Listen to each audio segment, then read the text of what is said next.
ઉષા પર્વ 79 વર્ષે એવોર્ડનું આયોજન કરવામાં આવ્યું છે. કુલ કેટલા બહેનોને આપવામાં આવ્યો છે એવોર્ડ અને કઈ રીતની આપણી કામગીરી હતી એના અને જુરી કઈ રીતે પસંદ કરવામાં? ઉદ્ગમ ચેરિટેબલ ટ્રસ્ટ દ્વારા આ સાતત્યનું 17મું વર્ષ છે કે જેમાં ઉષા પર્વ અંતર્ગત 31 બહેનોનું સન્માન કરવામાં આવી રહ્યું છે.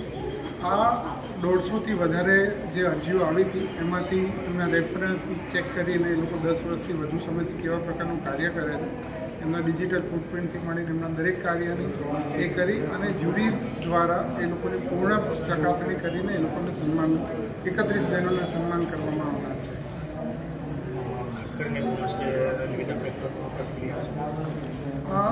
બહેનોને આપણે એમ બહુ સરળ ને સહજ રીતે એમ કરીએ તો ભાવમાં લઈ જવાની પ્રક્રિયા છે આ કે તમે કૂવો માગું અને દરિયોવાળી પ્રકૃતિ છે. એટલે આપણે એમને જો સન્માન આપશું તો ભારતના સનાતન પરંપરા મુજબ આપણે પેઢીઓને તારવવાનું કામ કરીશું. એટલે એ ઉદ્દેશ્ય સાથે બહેનો પણ આપણી સંગઠનાત્મક રીતે આપણી સાથે દરેક જગ્યાએ જોડાય અને એમની પ્રગતિ થકી સમાજની પ્રગતિ વધુ સારી રીતે થાય એ ઉદ્દેશને ધ્યાનમાં રાખીને આ ઉદ્ગમ વિમેન્સ અચીવર એવોર્ડ આપવામાં આવી રહ્યો છે. સમાજ સેવાના ક્ષેત્રે, આરોગ્યના ક્ષેત્રે, મીડિયા છે, ડિઝાઇન છે, એન્ટરપ્રેન્યોરશિપ છે, ઉદ્યોગ જગતમાંથી કોર્પોરેટ છે, દિવ્યાંગ છે, રમતગમત છે, એવી 16 કેટેગરીમાં સન્માન આપવામાં આવે છે.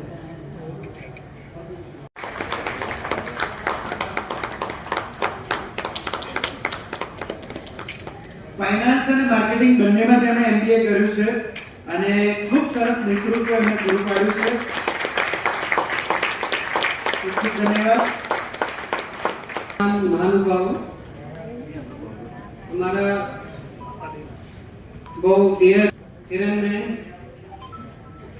रीटा मैम, आप सभी लोग आज के दिन की बहुत बहुत शुभकामनाएं. बहुत अच्छी बात है कि वुमेन अचीवर्स अवार्ड कर रहा है. अभी आप साहब बोल रहे थे कि वुमेन की ही चलती है तो सब्जी कौन बनाती है, तो ये कोई बड़ा डिसीजन तो है नहीं. तो ऐसा होता है कि बड़ी बड़ी चीजें मैं डिसाइड करूंगा, बाकी बाहर की मैं घर की तू. सो अभी मुझे लगता है कि टाइम हैज चेंज. जितनी यूनिवर्सिटीज में मैं जाती हूँ मोस्टली टॉपर्स लड़कियां होती हैं और मेरा ये फर्म मानना है कि इस दुनिया में सबसे मुश्किल काम बच्चे को बड़ा करना है. बच्चे को पैदा करना तो नहीं है, बच्चे को बड़ा करना है. और जितनी मल्टीटास्किंग एक लड़की या एक औरत कर सकती है उतनी मल्टीटास्किंग आदमी से तो होती नहीं. At least in our family I have seen it is impossible. So I firmly believe कि you are very very very very powerful. You can make much bigger decisions than deciding what sharp you are going to make, right? So it is a Women's Achievers Award. I congratulate the Udgam Sanstha for organizing this. A lot of hard work goes into this. बहुत अच्छी बात है. Then आपका नाम क्या है? आशा. आशा को देखकर मतलब इतना इससे अच्छी चीज क्या होगी, you know, with coming up with your body issues. ठीक है यार, जो है ठीक है, जो नहीं है उसके लिए you achieve. She is into power lifting. Asha, hats off to.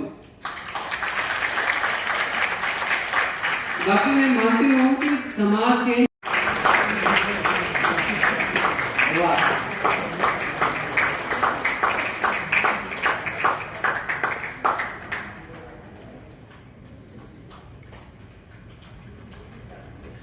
एक बार सांजनी वेळाए सूरज પોતાના ઘરે જાય ત્યારે ખૂબ નિરાશા હતી એને કે હવે રાત્રે આ અજવાળું કરશે કોણ. અને ખૂણામાંથી દીવો બોલે તો ચિંતા ના કરો, એ કામ નાનું નાનું હું ચાલુ રાખીશ. છૂટતા નથી. આશાબેન સરવૈયા વિનંતી કરીશ. આશાબેન સ્ટેજ ઉપર પધારશો. સોનેના મેમનું બુકેથી સ્વાગત કરશો. ત્યારબાદ દીક્ષિતાબેનને વિનંતી કરીશ કે મંચ ઉપર પધારશે દીક્ષિતાબેન.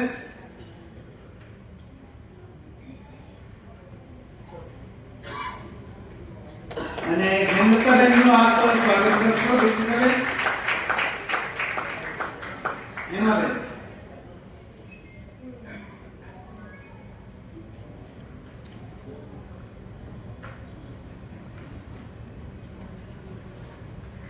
પરમજીતબેનને વિનંતી કરીશ કે એ પણ આપ તૈયાર રહેશો. ચેરંજીભાઈનું આપણે બુકેથી સ્વાગત કરીશું.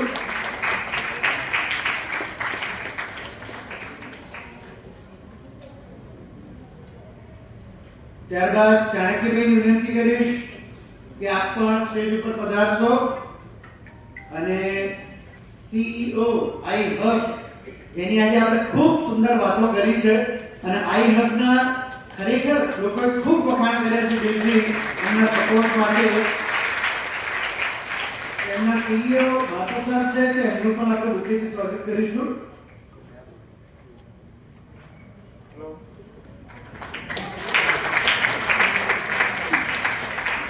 અને આખા કાર્યક્રમનો પ્રાણ મયુરભાઈ આપણી વચ્ચે છે, એમને આપણે ખૂબ તાળીથી વધાવીશું. અને હવે આપણે એચીવર એવોર્ડ તરફ આગળ જઈ રહ્યા છીએ. પણ એ પહેલા મને કહેતા આનંદ થશે કે આજે એચીવર એવોર્ડ માટેની જ્યુરી શ્રી શૈલેષભાઈ ગોયલ, રૂપાબેન શાહ, શ્રી ઉન્મેશભાઈ દીક્ષિત, શ્રી ઉદયભાઈ ત્રિવેદી, હેમલતાબેન બ્રહ્મભટ્ટ, આ બધાએ ખૂબ અથાગ મહેનત કરી છે. અને ત્રણ મિત્રો ડોક્ટર ગીતા સલુજા, મિસ નેહાલાલ અને મિસિસ સુષ્મા ઓઝા, આ બધાએ ખૂબ હૃદયપૂર્વકના પ્રયત્નો કર્યા છે. આ તમામ જ્યુરી મિત્રોને આપણે ખૂબ ધન્યવાદ આપવા ઘટે કે એમણે ખૂબ સારી મહેનત કરી છે. અને હવે એવોર્ડની જે શરૂઆત થઈ રહી છે એમાં પહેલો એવોર્ડ છે રમતગમત માટે. આશાબેન વરવાભાઈ પટેલ, જે દિવ્યાંગ છે, સિવિલ હોસ્પિટલમાં ક્લાર્ક તરીકે એમની સેવા આપી રહ્યા છે. શરીરની મર્યાદાઓ ઓળંગીને પાવર લિફ્ટિંગ એની રમતમાં એને ખૂબ મોટું નામ કમાવ્યું છે. દેશ અને પ્રદેશમાં ખૂબ એવોર્ડ મેળવ્યા છે. મિત્રો, તાળી કદાચ ખોટી ન થઈ.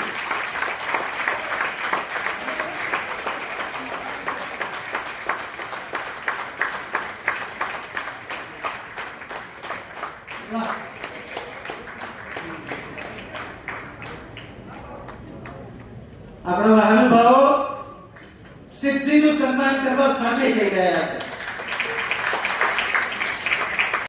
जब हम कुछ सामान खरीदने जाते हैं तो पहले आंखों से देखते हैं, फिर हमें हमारे दिल को वो अच्छा लगता है, फिर हमारा दिमाग कहता है मुझे ये इवैल्यूएट करना चाहिए, फिर हम उसे खरीदते हैं. It is the same way with the investor. अगर आपके पिच डेक में वो कंटेंट नहीं है तो फर्स्ट लुक में इन्वेस्टर वो इंटरेस्ट नहीं लेगा उसे सुनने के लिए. So that is very important. That pitch deck should have proper understanding about your startup, what you are doing, what you are making. फिर आता है valuation. हम valuation बोल तो देते हैं, but do we have a strong financial traction with attachment with कि why we are asking this valuation? That is very important. Then comes investor. Are we approaching the right investor? खाली startup investor से startup नहीं choose करता, startup ही investor choose करता है. क्या उस investor का थीसिस मेरे स्टार्टअप से अलाइन करता है? अगर नहीं करता तो we not take that kind of interest to understand my startup and invest. Right?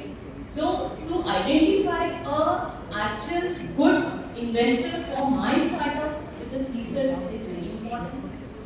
And most important is whatever fund you are raising, what is the utilization of that fund?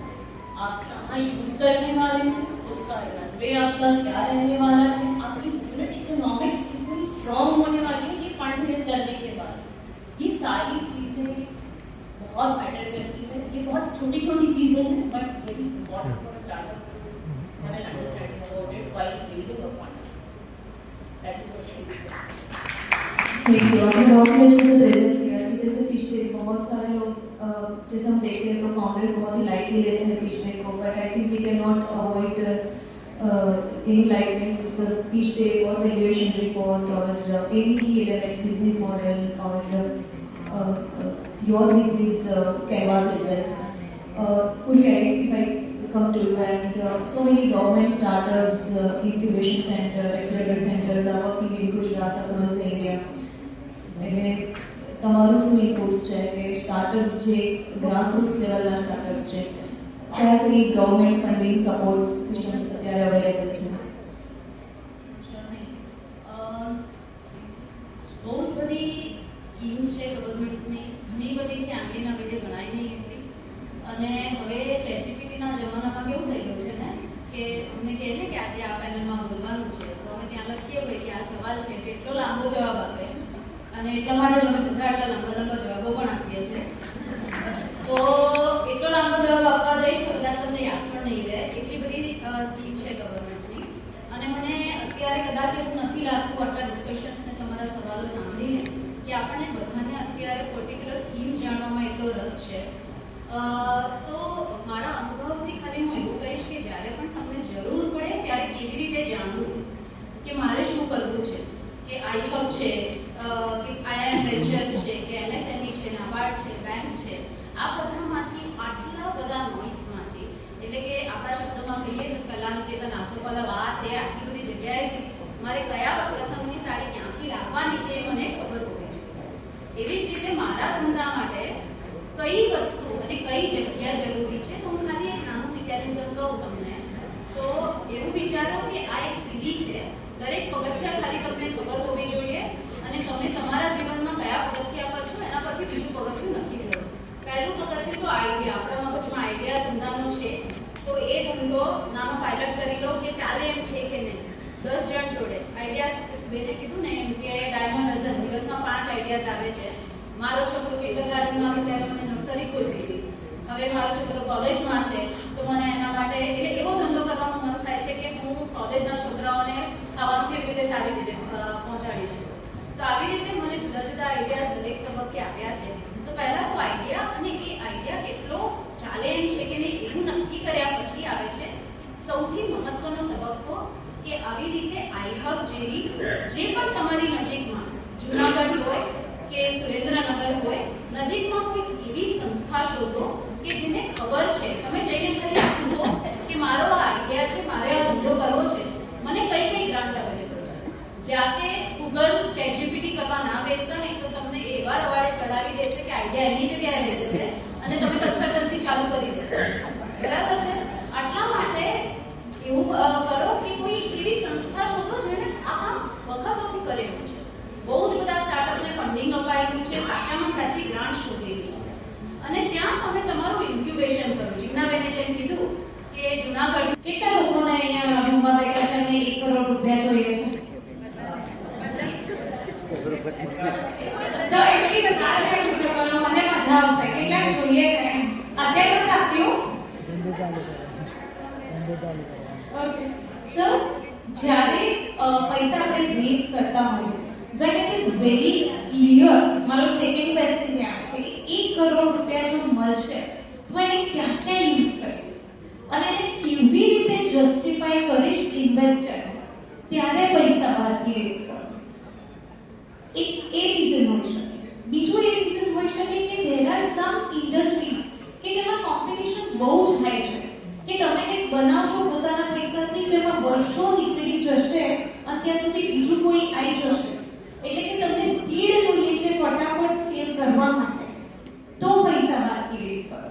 જો આ બે reason ના હોય તો આપણે પૈસા પોતાના પૈસાથી ઘણો મોટો બિઝનેસ બનાવી શકાય છે. જેમ કે એક્ઝામ્પલ બધાએ ઝીરો ના યુઝ કર્યું છે સ્ટોક માર્કેટ